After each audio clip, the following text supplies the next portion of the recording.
Hello! Ça fait hyper longtemps que je l'ai pas filmé en français. Je crois que la dernière fois c'était en février. Donc pardonnez-moi si je suis un peu timide. C'est toujours un peu difficile pour moi de filmer en français. Mais cette vidéo, je me voyais pas la faire autrement qu'en français parce que je vais vous parler de livres tout simplement français. Ou du moins avec quelques livres qui ont été traduits en français que je compte lire en français. Donc je pense que je mettrai des sous-titres. Excusez aussi la luminosité, il fait nuit le jour où je filme, mais j'avais pas d'autre moment pour filmer cette vidéo et c'est une vidéo que je voulais faire depuis un très long moment parce que j'ai une énorme pile de livres français que je veux lire et je sais pas pourquoi, mais cette année j'ai pas beaucoup lu en français, donc j'espère que ça va changer dans les mois qui suivent. Et juste avant de commencer, il y a plusieurs livres dont je connais pas forcément le résumé. Je vais faire de mon mieux pour vous expliquer assez rapidement. Cette vidéo c'est plus aussi pour vous présenter quelques livres, pour vous en faire découvrir quelques-uns, sans que ce soit forcément une explication très longue de chaque livre et de ce qu'ils contiennent. Le premier, c'est Moi qui n'ai pas connu les hommes de Jacqueline Harpman. Il me semble, si je ne me trompe pas, que ça suit l'histoire d'un groupe de femmes qui se trouvent sous terre, complètement exclues de la société, et que l'une d'entre elles, la plus jeune, va un peu leur expliquer pourquoi elles sont là et comment s'en sortir. C'est de la science-fiction, je crois. En tout cas, c'est un livre qui a beaucoup tourné, surtout sur les réseaux anglais, et c'est un livre qui fait beaucoup réfléchir apparemment. C'est un livre dont j'ai entendu que du bien. Tout le monde qui le lit en ressort complètement bouleversé et j'ai très hâte de le lire. Je pense que c'est un livre que je compte prendre avec moi quand je déménage, puisque j'aimerais bien le lire dans les mois à venir. Voilà le seul livre que j'ai pas sur moi que je veux lire, mais du coup je vais le récupérer demain. J'ai pris la première pile, donc je vais juste vous les présenter. On a Qui a tué mon père de Édouard Louis. Il me semble que c'est une autofiction ou du moins une autobiographie sur sa relation avec son père. J'en ai entendu parler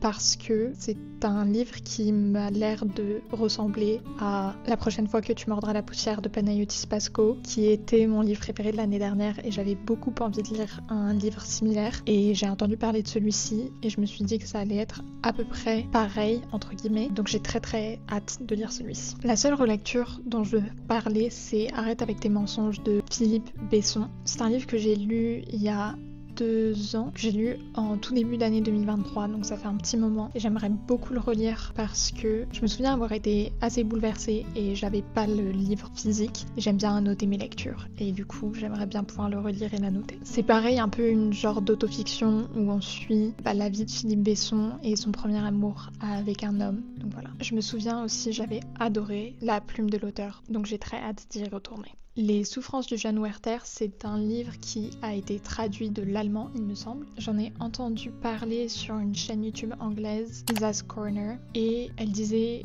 que c'était un peu comme Les Nuits Blanches de Dostoïevski, mais encore plus poussé, dans le sens où on suit un personnage qui éprouve énormément d'émotions pour quelqu'un. Je saurais pas comment expliquer, le mot en anglais c'est yearning. Voilà, c'est des émotions amoureuses qui sont vraiment décuplées sans forcément sortir avec la personne. C'est juste une genre d'admiration et en même temps vouloir être avec cette personne à tout prix. Voilà, du coup j'en ai entendu parler en bien et j'ai trop envie de le lire. Évidemment tous ces livres j'ai envie de les lire, donc je pense que je vais arrêter de dire ça parce que ça me paraît logique. On a Les années de Annie Ernaux, c'est pareil, encore une fois une non-fiction. Je vais vous lire un petit peu le paragraphe derrière parce que je trouve que ça explique bien. Au travers de photos et de souvenirs laissés par les événements, les mots et les choses, Annie Ernaux nous fait ressentir le passage des années, de l'après-guerre à aujourd'hui. En même temps, elle inscrit l'existence dans une forme nouvelle d'autobiographie, impersonnelle et collective. Voilà, je pense que c'est un livre qui va un peu défier le genre de l'autobiographie tout en étant un témoignage un peu du passé commun et du coup de son passé à elle. Je pense que ça va être hyper intéressant. Des bleus à l'âme de Françoise Sagan. J'avais entendu parler de ce livre sur Instagram juste après avoir lu Bonjour Tristesse et j'avais adoré Bonjour Tristesse, donc j'avais vraiment envie de lire un autre Sagan et c'est celui-ci dont j'ai entendu parler, donc c'est celui-ci que j'ai acheté. Je sais plus trop de quoi ça parle, je sais juste qu'il y a une fratrie, un frère et une sœur et qu'ils ont des relations un peu compliquées, il me semble. Pas entre eux, mais avec d'autres personnes, je crois. Nous traverserons des orages de Anne-Laure Bondou. Celui-ci, j'en ai entendu parler par Cam Summers sur YouTube. Elle en a parlé parlé sur Insta et c'était un 5 étoiles et je suis très influençable, donc quand j'ai entendu bien d'un livre, j'ai immédiatement envie de le lire. Il me semble que c'est après la Première Guerre mondiale et on suit une famille. Voilà, c'est à peu près tout ce que je sais. La danseuse de Patrick Modiano, c'est un livre que j'avais énormément envie de lire il y a longtemps parce que j'adore l'idée de suivre une danseuse. J'avais adoré le film Black Swan et j'avais vachement envie de lire un livre sur une danseuse étoile. Patrick Modiano a gagné un prix Nobel de la littérature en 2014, donc je suppose que ce livre va être très bien écrit. Le Grand Moon de Alain Fournier, celui-ci je fais que en entendre parler en ce moment parce qu'apparemment c'est un très bon livre à lire en automne et c'est un livre qui a un peu percé chez les anglophones. Le Grand Moon est un secret d'enfance que se transmettent les générations. Un siècle n'a pas suffi à épuiser le mystère de ce chef-d'œuvre. D'ailleurs ce livre était à 1,90€. Je tiens à le dire parce qu'aujourd'hui c'est très rare de pouvoir acheter des livres à 1,90€ et c'était même pas en solde. Un super achat. Le mythe de Sisyphe de Albert Camus, j'avais pas trop forcément envie de lire ce livre. J'avais beaucoup envie de lire du Albert Camus, mais ensuite Marine de la chaîne Ma Bouquine en a parlé et j'ai immédiatement su qu'il fallait que je l'achète. Il me semble que c'est un livre qui représente la philosophie de l'absurde.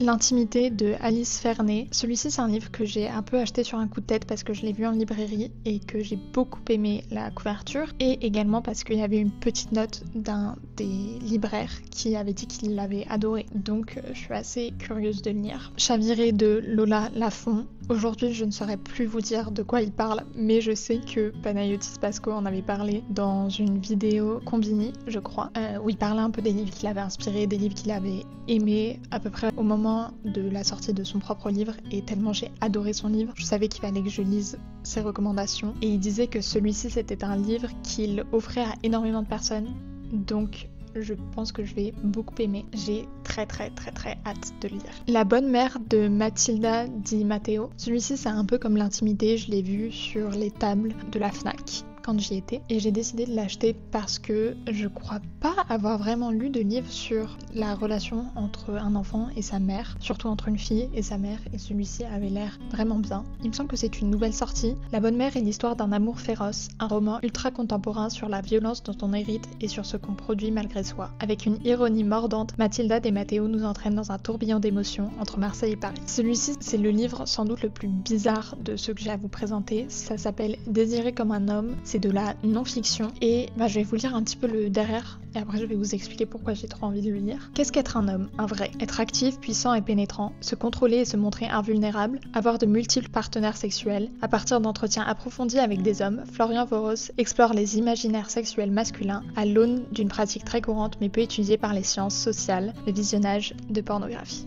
Je sais que ça peut paraître très bizarre dit comme ça, mais c'est un sujet qui m'intéresse énormément. C'est un sujet dont j'ai beaucoup parlé pour mes cours, un peu comment la pornographie a des répercussions sur les relations sexuelles, particulièrement sur la violence faite aux femmes. En faisant de la recherche pour mes cours, j'ai pas trouvé énormément de textes qui parlaient de ça, donc je pense que celui-ci ça va être très intéressant et c'est un sujet qui m'intéresse. Du coup voilà. Ensuite on a L'homme sous l'orage de Gaël Nohan. C'est un livre de cette rentrée. Je vais vous lire le derrière parce qu'il est assez court, donc hiver 1917. Le front s'enlise, l'arrière s'épuise. Une nuit d'orage, un visiteur demande asile à Isor, la propriétaire d'un domaine viticole. Avant le conflit, c'était un peintre talentueux reçu au château. Désormais, c'est un déserteur que la maîtresse de maison renvoie sèchement. Saisie de compassion, Rosalie, la fille d'Isor, le cache au grenier. Mais avec lui, les périls s'invitent au cœur de la demeure. Peut-on agir sur le destin? Le fugitif, la jeune fille et la mère refusent la place qui leur a été assignée. Ils s'émancipent et se confrontent, tissant un fascinant roman de guerre, d'amour et de liberté. Pour eux comme pour nous, l'orage se lève. Il faut tenter de vivre. Voilà, je pense que c'est un livre qui, malgré tout, reste pertinent à lire aujourd'hui. Sans doute la pire couverture de tous mes livres, Les souvenirs de David Fankinos. J'ai énormément de livres de David Fankinos que je veux lire, dont je ne sais pas forcément de quoi il parle, puisque c'est un auteur que je suis assez régulièrement. Donc j'ai beaucoup de ces livres que je veux lire, donc je vais juste vous les énumérer. Il y a Les souvenirs, comme je viens de dire. Je vais mieux. Numéro 2.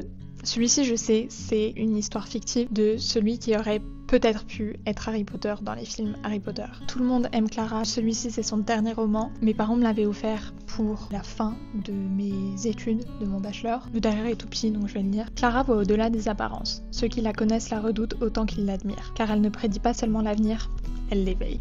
et Le mystère Henri Pic. Celui-ci c'est le premier Franquinos que j'avais trouvé en librairie et je l'ai toujours pas lu. C'est assez impératif que je le lise. J'ai un autre Philippe Besson, Ceci n'est pas un fait divers. La cousine de ma mère m'en a parlé parce qu'elle aime beaucoup Philippe Besson et on parlait un peu de lecture et elle m'avait dit qu'elle était en train de lire celui-ci. Du coup quand je l'ai vu en librairie, je l'ai acheté. Ils sont frères et sœurs. Quand l'histoire commence, ils ont 19 et 13 ans. Cette histoire tient en quelques mots ce que la cadette, témoin malgré elle, prononce en tremblant. Papa vient de tuer maman. Je vais m'arrêter là, mais en tout cas voilà un peu le synopsis. Mémoire d'une jeune fille rangée de Simone de Beauvoir, c'est son mémoire. J'ai très hâte de lire celui-ci parce que après avoir lu Les Inséparables, j'avais vraiment envie de lire d'autres livres écrits par Simone de Beauvoir, particulièrement de la non-fiction.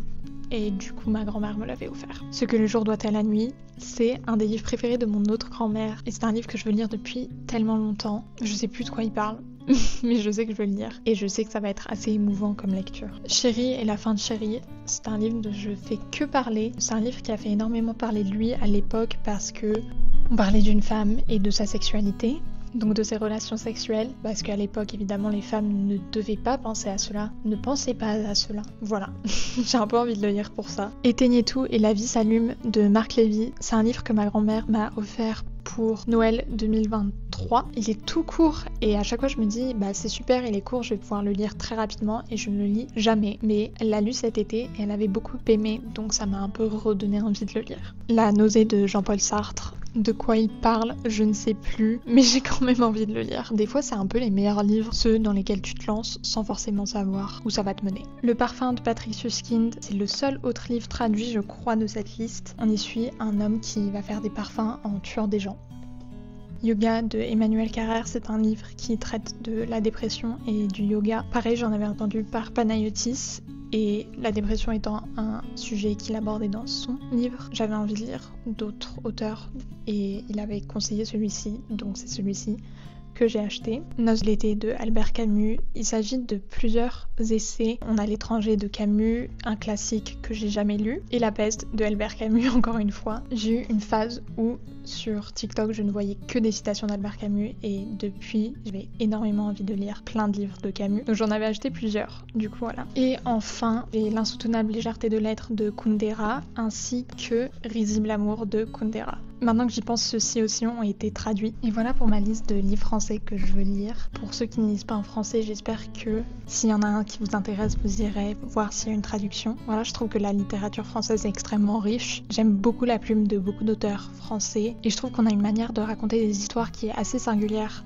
Donc, j'ai très hâte et très envie de lire tous ces livres. Voilà, je vous dis à bientôt dans une nouvelle vidéo. Je vous fais de gros bisous, prenez soin de vous. Bonne soirée à vous, bonne journée à vous. Bye!